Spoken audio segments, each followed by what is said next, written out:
welcome. I'm Bhavya Khanna and I welcome you all to India Today Gaming, your ultimate destination for the latest and the greatest in the world of gaming and esports. Let's jump right into the top headlines for today. The government empowers DGGI to crack down on tax evading gaming apps. In a game-changing move for India's booming online gaming industry, the central government has granted the Directorate General of GST Intelligence the authority to issue takedown notices against gaming apps and websites that fail to comply with the GST regulations. Announced on January 6, 2025, this decisive measure aims to enhance transparency and accountability in the rapidly expanding digital gaming sector.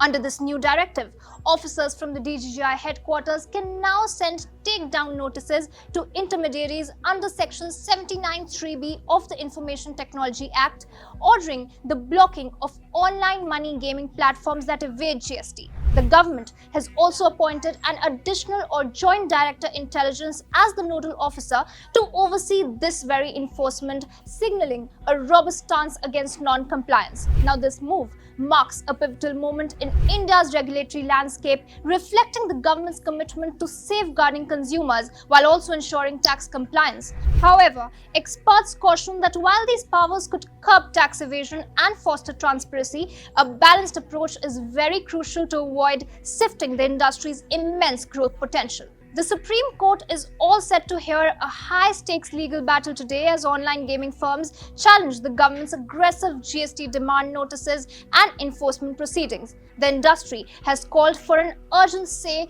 to prevent crippling actions such as massive tax recoveries, freezing of bank accounts, and issuance of summons. Now, this crucial hearing comes against the backdrop of rising concerns within the gaming industry as prolonged delays in the final decision of the constitutional validity of GST could also lead to adverse action. And the stakes couldn't be higher as the industry anxiously awaits the final ruling on the constitutional validity of the GST imposed on these firms, a process that could take months. In a shocking revelation last December, the government disclosed that online gaming companies received 71 show cause notices for alleged GST evasion, amounting to a staggering 1.12 trillion rupees for the financial year 22-23 and the first 7 months of 22-24. This controversy also boils down to be a fierce dispute over the classification of online gaming services.